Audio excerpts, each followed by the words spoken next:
বন্ধুরা, মিলন হবে কতদিনে আজকের পর্বে আমরা দেখতে চলেছি এক টান টান উত্তেজনাপূর্ণ মোড়, যেখানে একদিকে অসহায় এলা মিথ্যে অপবাদে জর্জরিত আর অন্যদিকে গোড়া সেনের পরিবারের ভেতরের আসল রূপ বেরিয়ে আসছে।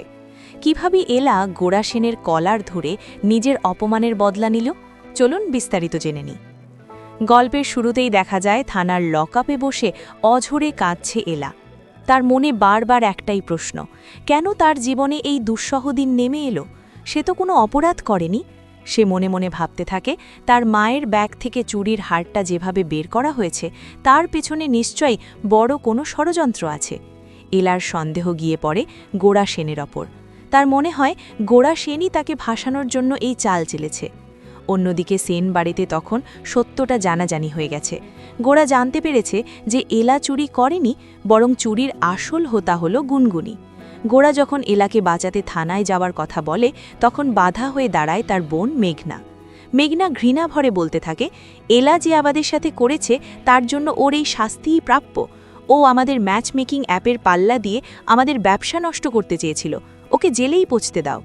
ছোট মাও মেঘনার সুরে সুর মেলায়, কিন্তু গোড়া সাফ জানিয়ে দেয় শত্রুতা এক জায়গায় আর মিথ্যে অপবাদ অন্য জায়গায়। সে অন্যায়ের পক্ষ নেবে না। এদিকে এলার বাড়িতে কান্নার রোল পড়েছে। পাড়ার লোকজন আর তথাকথিত শুভাকাঙ্ক্ষীরা সহানুভূতি দেখানোর বদলে সমালোচনা করতে ব্যস্ত।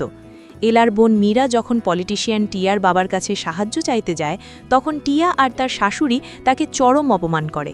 তারা এলাকে চরিত্রহীন আর মাতাল বলতেও ছাড়েন না। এলার মা যখন তাদের পুরনো দিনের উপকারের কথা মনে করিয়ে দেন, তখন টিয়া দম্ভের সাথে বলে যে এলা ইচ্ছে করে তাকে ভুল নোটস দিত যাতে সে পরীক্ষায় ফেল করে। থানায় মেঘনা পুলিশকে ফোন করে নির্দেশ দেয় এলাকে এমন মার মারতে যাতে সে আর সোজা হয়ে দাঁড়াতে না পারে। পুলিশ অফিসার যখন এলার ওপর লাঠি চালাতে উদ্যত হয়, ঠিক সেই মুহূর্তে হিরোর মতো এন্ট্রি নেয় গোড়া সেন। সে পুলিশ অফিসারের হাত ধরে ফেলে এবং সাফ জানিয়ে দেয় যে এলা নির্দোষ।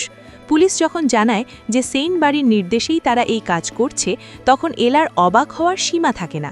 সে বুঝতে পারে তার এই অবস্থার জন্য গোড়ার পরিবারই দায়ী। সত্য সামনে আসার পর এলা আর নিজেকে সামলাতে পারে না। সে ঝড়ের বেগে গোড়ার দিকে এগিয়ে গিয়ে তার কলার চেপে ধরে। সে চিৎকার করে বলতে থাকে, আপনার জন্য আজকে আমার আর আমার ফ্যামিলির এই অবস্থা।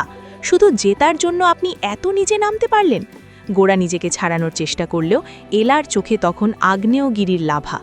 এরপর মৈনাক গুনগুনিকে পুলিশের হাতে সোপর্দ করে এবং সিসিটিভি ফুটেজ দেখিয়ে এলার নির্দোষ হবার প্রমাণ দেয়। অবশেষে মৈনাক আর এলা গ্রামে ফিরে আসে।